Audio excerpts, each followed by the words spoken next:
Tinatanggap lang niya at tila hindi siya tinatablan. Ha?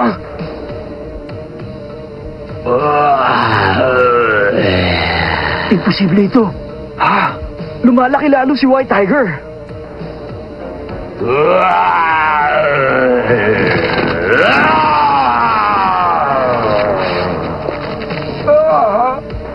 Alam ko na. Sinasalo niya ang kapangyarihan ni Alfred. Ang espada ko. Lumilit ang espada. Hinihigop niya ang kapangyarihan ng espada ni Alfred. At ginagamit niya ang kapangyarihang ito. Mukhang alam nyo na. Ano ngayon ang gagawin nyo? Itatapon ang espada? Nagbibiro ka ba?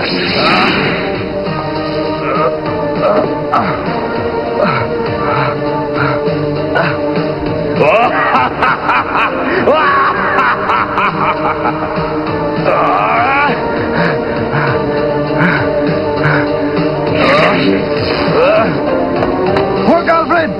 Lalo lang siyang lalaki kapag ginamit mo pa ang iyong espada. Alfred, tumigil ka na! Hindi! Hindi ako titigil, lalo na ngayon!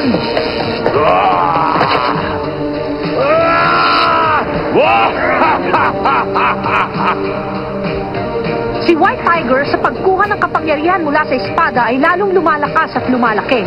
May pag-asa pa kayang manalo si Alfred? Makatulong pa kaya sa kanya ang espada?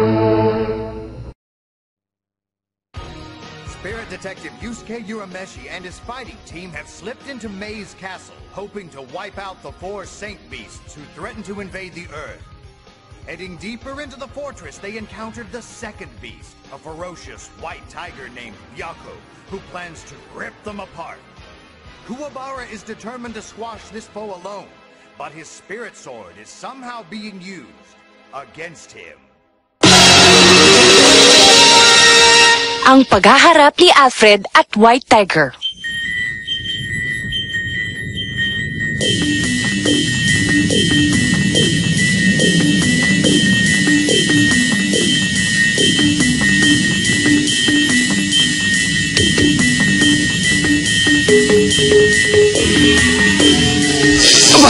Bakit? Ano nangyayari? Lumalaki si White Tiger! Ano? Paano nangyayari yun? Nakuha ko! Tingnan mo ang espada ni Alfred! Ha? Bakit lumiliit ang espada ko?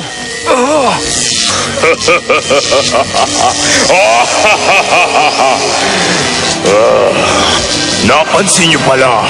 Pero ano ngayon ang gagawin nyo? Lalaban ka ba na wala sandata? Paano kang mananalo sa akin? Mabuti pang sumuko ka na lang para hindi ka na mahirapan pa. Hindi ako susuko. Talaga bang gagawin mo yan? Tumahimik ka! Sugod!